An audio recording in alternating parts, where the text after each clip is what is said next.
రాజ్యమేది లేదు గాని రాణిలాగా చూసుకుంటా, కోట కట్టలేను గాని కళ్ళల్లో నిన్నే దాచుకుంటా.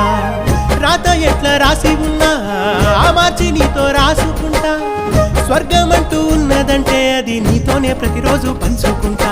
నిన్ను గన్న మీ నాన్న కన్నా అల్లారు ముద్దుగా సాదుకుంటా. నీకు కోపం వస్తే కొంత దూరం ఉంటా, నువ్వు గీత గీస్తే నేను దాటనంటా. కంట నీరు కంటి రెప్ప దాటకుండా కాటుకై కావాలుంటా.